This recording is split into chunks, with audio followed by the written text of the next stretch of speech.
आज Doubtnut app download करें। Doubtnut पर अपने सभी गणित, रसायन विज्ञान, भौतिक विज्ञान और जीव विज्ञान के डाउट्स का करो सफाया। बस प्रश्न की फोटो खींचो, एक ही प्रश्न को क्रॉप करो और तुरंत वीडियो सोल्यूशन पाओ। अभी डाउनलोड करें। प्रतिवर्ती क्रिया से आप क्या समझते हैं? उसके बाद दिया गया है प्रश्न, चित्र की सहायता से इस क्रिया को स्पष्ट कीजिए और इसके महत्व को भी समझाइए। ठीक है, तो प्रश्न हमारा कुछ इस तरह से है कि प्रतिवर्ती क्रिया से आप क्या समझते हैं और चित्र की सहायता से इसे स्पष्ट कीजिए। ठीक है, चलिए करते हैं। तो क्या होती है प्रतिवर्ती क्रिया? सबसे पहले इस चीज को समझते हैं। तो प्रतिवर्ती क्रिया होती है किसी उद्दीपन के कारण, किसी उद्दीपन के कारण जो क्रिया होती है अपने आप ही यह क्रिया होती है के कारण अपने आप ही शीघ्र हो जाने वाली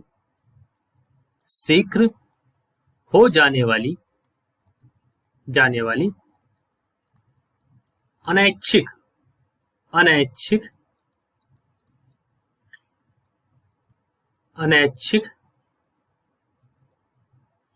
क्रियाओं को प्रतिवर्ती क्रिया कहते हैं। इसमें मस्तिष्क का कुछ भी इन्वॉल्वमेंट नहीं होता है। ठीक है, इसमें मस्तिष्क का प्रयोग नहीं किया जाता है, यह स्वतः होती हैं। ठीक है, और अपने आप हो जाती हैं, शीघ्र होती हैं। ठीक है, अब ये होती है प्रतिवर्ती क्रिया जिसमें कि सोचने का समय नहीं होता है, अनैच्छिक होती हैं, स्वतः हो जाती हैं अपने आप। ठीक है, अब चलिए समझते हैं चित्र की सहायता से इसको। देखिए, यह हमारा एक प्रतिवर्ती चाप बनी हुई है।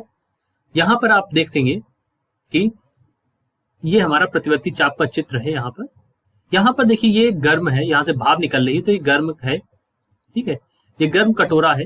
इसमें से जैसे ही आपने इसको स्पर्श किया तो यहाँ स्पर्श करने पर हमारे यहाँ से एक मैसेज जाता है। यहाँ से एक संवेदी न्यूरॉन जो है, यहाँ पर एक संवेदी न्यूरॉन है। जो संवेदी न्यूरॉन यहाँ पर देखिए ये बना हुआ है, संवेदी तंत्रिका कोशिका जो है, यहाँ पर संवेदी न्यूरॉन होता है। इसको यहाँ पर जो होता है संवेदी न्यूरॉन, यह संवेदी न्यूरॉन जो है यहाँ से ले जाकर के मस्तिष्क या मेरुज्जु तक इस बात को पहुंचाता है कि आपने गर्म चीज को छू लिया।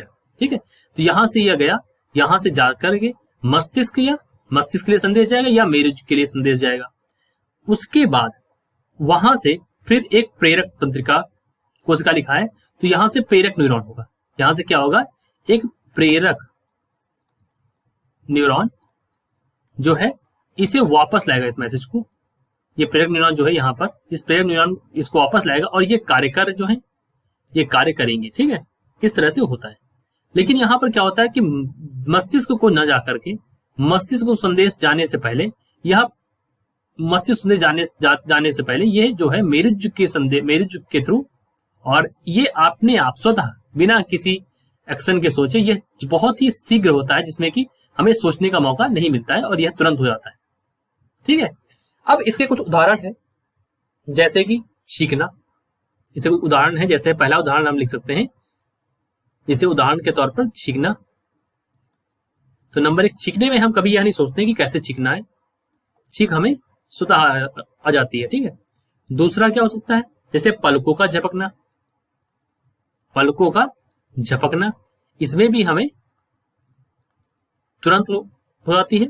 और जैसे उबासी आना। नंबर 4 क्या लिख सकते हैं, खांसना। तो यह सभी प्रतिवर्ती है। ठीक है, इसमें स्वयं की इच्छा के बगैर ही ये हो जाती है। ठीक है, अब इसमें जो है हमारी ज्ञानेंद्रिया, ग्राही ज्ञानेंद्रिया में स्थित होते हैं। ठीक है, आगे पढ़ते हैं। तो हम इसके महत्व को समझते हैं। सबसे ज्यादा इंपॉर्टेंट जो है प्रश्न पूछा गया है कि इसके महत्व को समझाइए, तो इसके महत्व को समझते हैं। तो इसका महत्व जो है, मुख्य सबसे महत्वपूर्ण इसका जो महत्व है वह यह है, इसका जो सबसे महत्वपूर्ण महत्व है वह यह है कि यह हमें चोटिल या तुरंत आवश्यक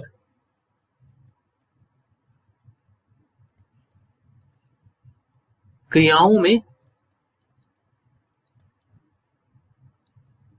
जिनमें इसमें की तुरंत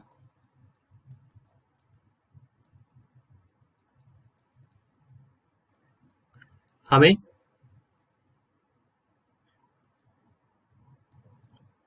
जवाब देना होता है, उसमें यह क्या करता है, मदद करता है, उसमें मदद करता है।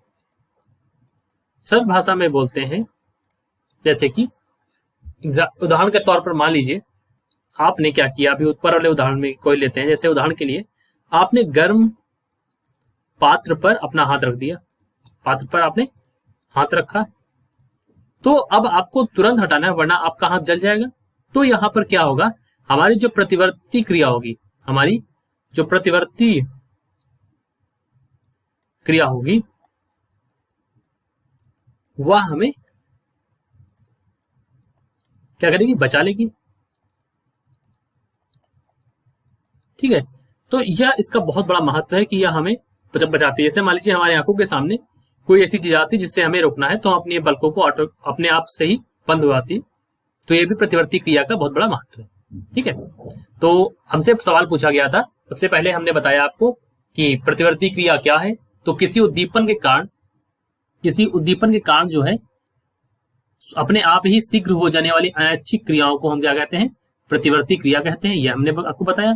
फिर मैंने इसके कुछ उदाहरण दिए, यहाँ पर हमने आपको चित्र दिखाया, चित्र की सहायता से स्पष्ट किया आपको कि कैसे होता है संवेदी न्यूरॉन, यहाँ पर क्या होता है और कैसे ये कार्य करता है। यहाँ पर संवेदी न्यूरॉन और यहाँ पर ये प्रेरक न्यूरॉन है। जैसे इसके उदाहरण के बाद हमने इसका आपको महत्व बताया। आशा करते हैं आपको समझ में आया होगा। वीडियो देखने के लिए धन्यवाद। कक्षा 6 से 12वीं से लेकर नीट, IIT, JEE वो एडवांस के लेवल तक 1 करोड़ से ज्यादा छात्रों का भरोसा। आज ही डाउनलोड करें डाउटनेट ऐप या व्हाट्सएप करें अपने सारे डाउट्स 8400 400 400 पर।